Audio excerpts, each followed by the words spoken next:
आज आपके सामने ये वीडियो दिखाने जा रही हूँ जिसमें मैंने प्राणायाम के बारे में इंट्रोडक्शन दी है। सूर्य को नमन कर शुरू करें व्यायाम, सर्वप्रथम करना चाहिए हमको प्राणायाम। प्राणायाम के बारे में मैं आज आपको इस वीडियो में बताऊंगी। प्राणायाम क्या है? ये एक योगा है ऑफ ब्रीथिंग एक्सरसाइजेस।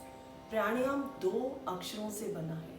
प्राण यानी ब्रेथ, जीवन ऊर्जा, आयम यानी कंट्रोल नियंत्रण, ब्रेथ पर कंट्रोल।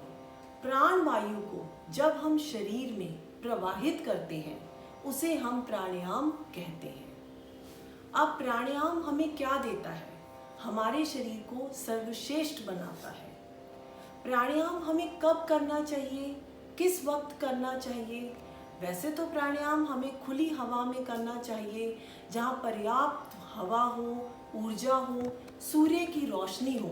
सूर्य की रोशनी हमें सारे दिन के लिए स्फूर्ति देती है, इसीलिए हमें खुली हवा में प्राणायाम बैठ के करना चाहिए।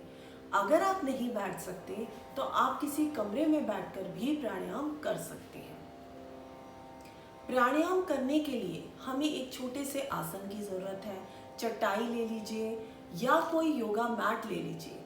जो लोग नीचे नहीं बैठ सकते वह कुर्सी पर बैठकर भी प्राणायाम कर सकते हैं। प्राणायाम करने के समय शांत मन चित्त होकर शांत वातावरण में हमें प्राणायाम करना चाहिए।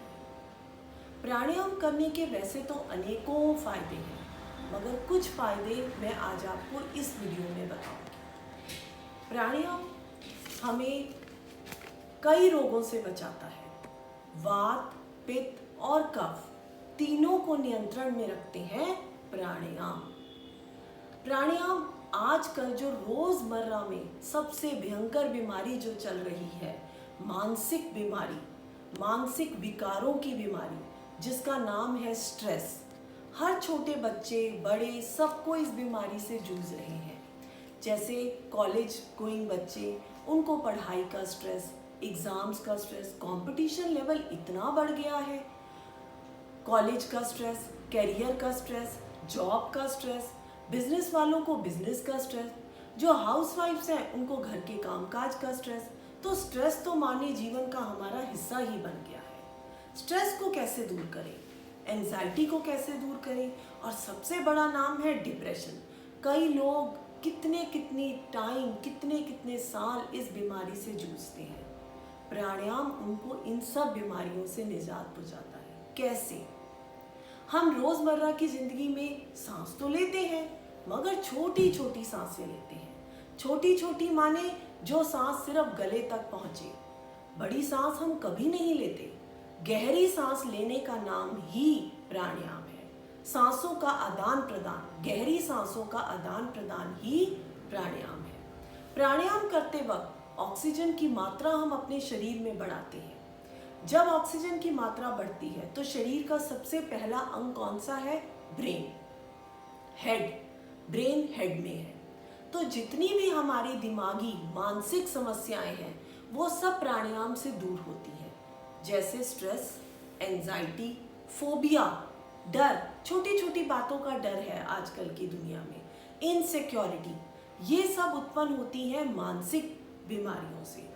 जब हम सांस लेंगे तब ब्रेन के सेल्स को हम बहुत पर्याप्त मात्रा में ऑक्सीजन देंगे, जिससे हमारी ये बीमारी दूर हो सकती है। जब हम सांस लेंगे तो ऑक्सीजन की मात्रा नासिका से होते हुए लंग्स तक पहुंचती है, फेफड़ों को भी शुद्ध करती है।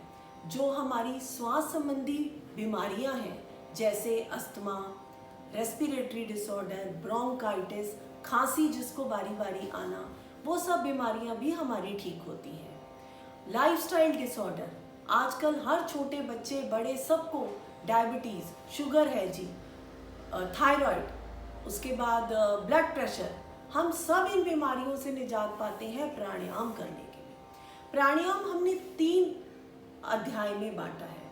पहला अध्याय सौम्य गति, फिर मध्य गति और फिर तीव्र गति। अपनी क्षमता के अनुसार आपको प्राणायाम करना चाहिए। शरीर को कभी भी कष्ट देकर हमें प्राणायाम नहीं करना।